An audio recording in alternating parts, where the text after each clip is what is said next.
Hello friend, मेरे YouTube channel best maths में आप सभी का स्वागत है। आज की इस वीडियो में हम क्लास 9 का चैप्टर नंबर जो हमारा 9 है, क्लास 9 का, ठीक है, उसके एक्सरसाइज 9.3 के क्वेश्चन नंबर 8 को समझेंगे। तो इसमें क्या कहा है, यदि एक समलंब, ठीक है, इसमें कहा है कि यदि एक समलंब की असमांतर, जिसमें जो उसमें असमांतर जो भुजाएं होती है वो बराबर इसमें कहा गया है, ठीक है। तो हमें सिद्ध करना है कि यह एक चक्रीय है।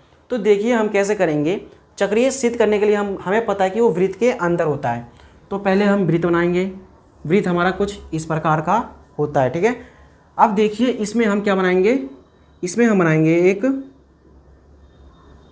इसमें बना देंगे हम एक, क्या बना देंगे इसमें, समलंब, ठीक है। इसमें बना देंगे एक समलंब चतुर्भुज जो कि हमारा इस प्रकार का होता है, ठीक है।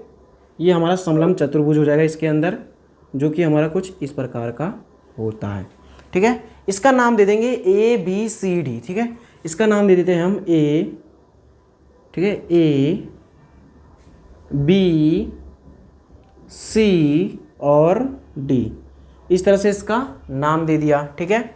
और हमें कहा है, ये जो यहाँ पर हमें ये कहा है कि ये जो हमारा डी है, डी ए, और ये सी बी है, ठीक है, ये दोनों आपस में क्या है, बराबर है। तो हम इसमें कट का निशान लगा देंगे ताकि हमें पता चल जाए कि क्या है, ये बराबर है। अब इसमें हम एक छोटा सा रचना करेंगे। रचना क्या करेंगे, ये डी से हम क्या करेंगे, एकदम सीधा सीधा लाइन खींचेंगे इस तरह से।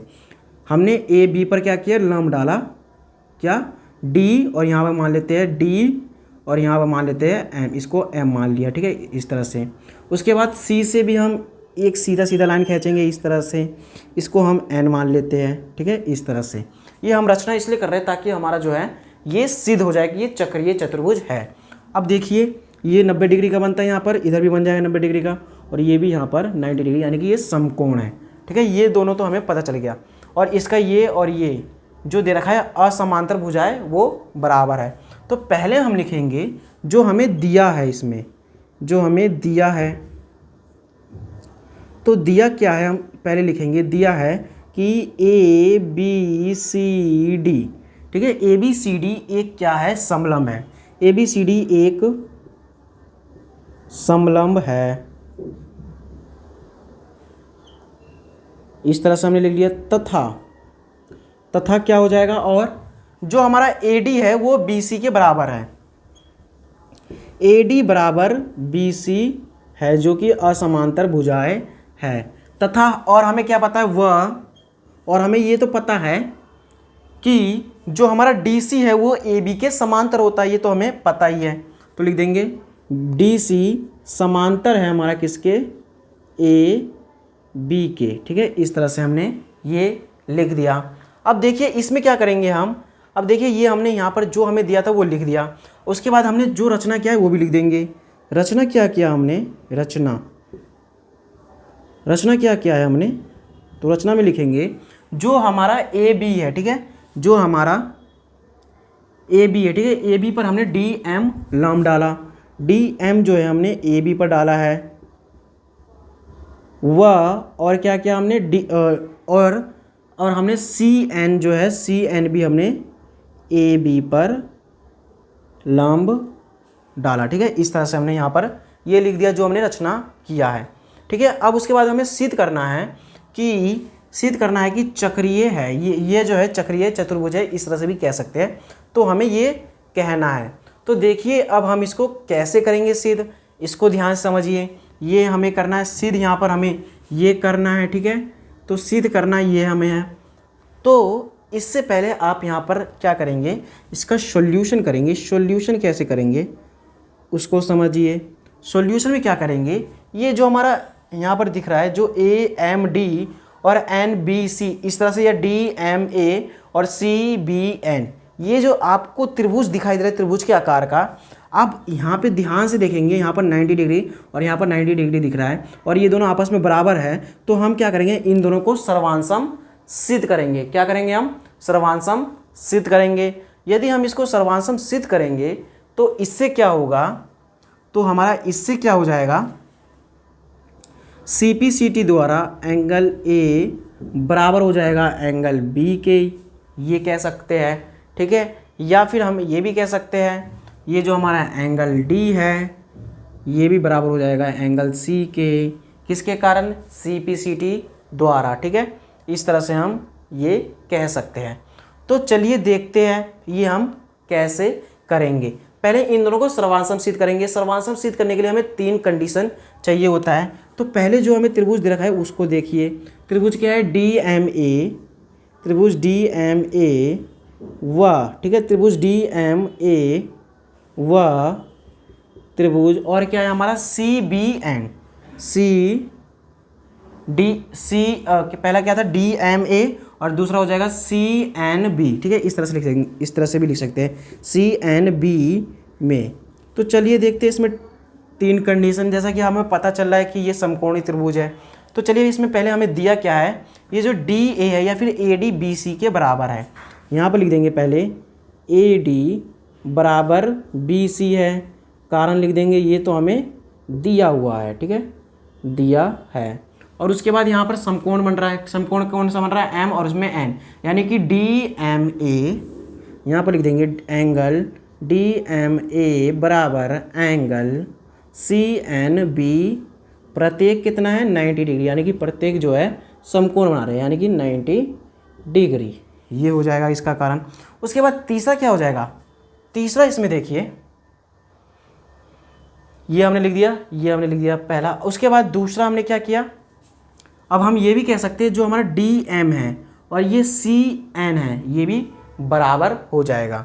तो हम लिख देंगे क्या, डी एम, इसमें लिख देंगे डी एम बराबर हो जाएगा किसके, सी एन के, कारण लिख देंगे जो हमारा समांतर। ठीक है, इसमें जो समांतर दिख रहा है यानी कि डी सी ए डी के डी सी जो है ए बी के समांतर है। यदि समांतर है तो इससे क्या हो जाएगा, जो इनके बीच की दूरी होगी ना, जो इनके बीच की दूरी होगी वो भी बराबर होगी। जब दूरी बराबर होगी तो ये भी हमारा जो डी एम है वो सी एन के ही तो बराबर होगा, क्योंकि इसमें जो दूरी है वो बराबर है इसीलिए। ठीक है, तो इसका रीज़न हम यहाँ पर ये लिख सकते हैं कि हम रीज़न क्या लिख देंगे, जो हमारा डी सी है वो, जो हमारा डी सी है, डी सी समांतर है ए बी के, इसीलिए। ठीक है, ये 3 कंडीशन निकल गया। अब हमें पता है कि ये दोनों त्रिभुज हमारा समकोण है और यहाँ पर भी आर एच एस द्वारा, यहाँ पर लिख देंगे आर एच एस सर्वांशम सर्वांग समता नियम से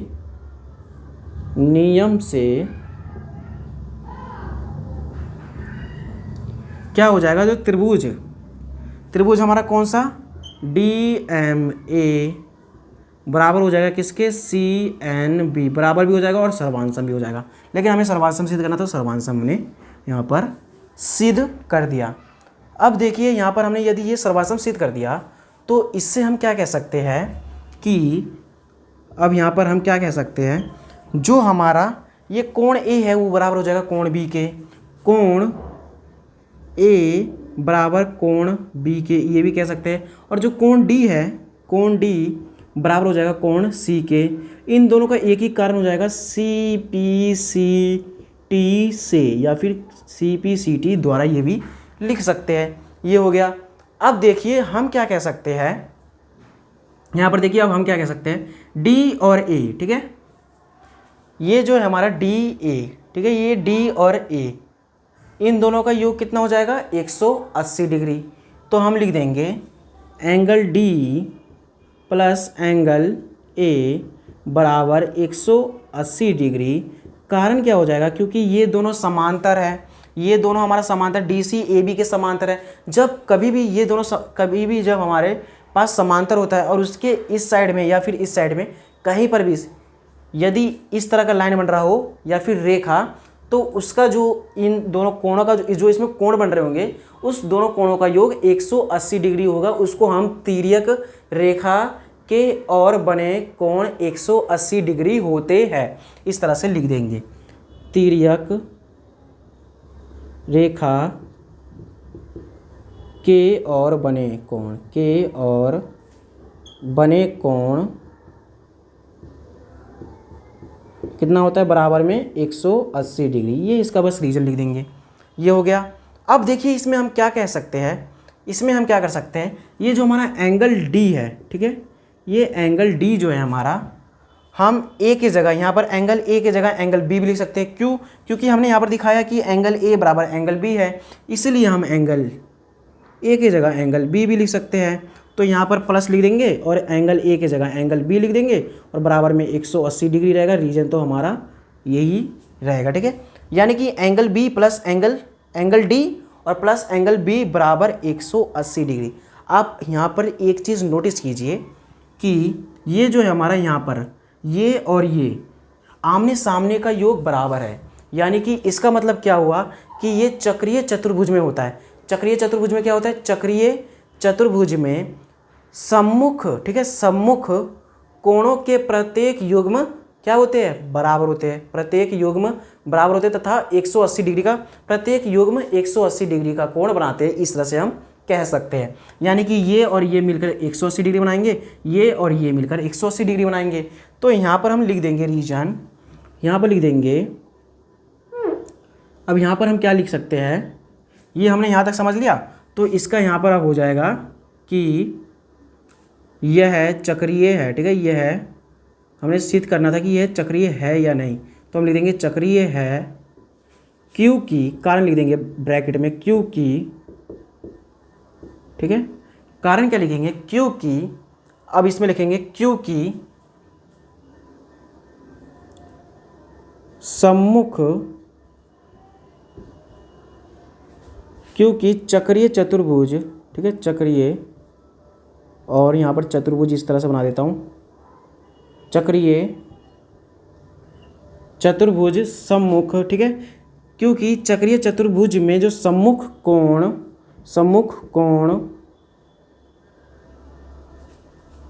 के युग्म बराबर होते हैं 180 डिग्री। ये इसका रीजन हो जाएगा। तो इसी तरह से जो है हमारा ये हमने यहाँ पर सिद्ध कर दिया।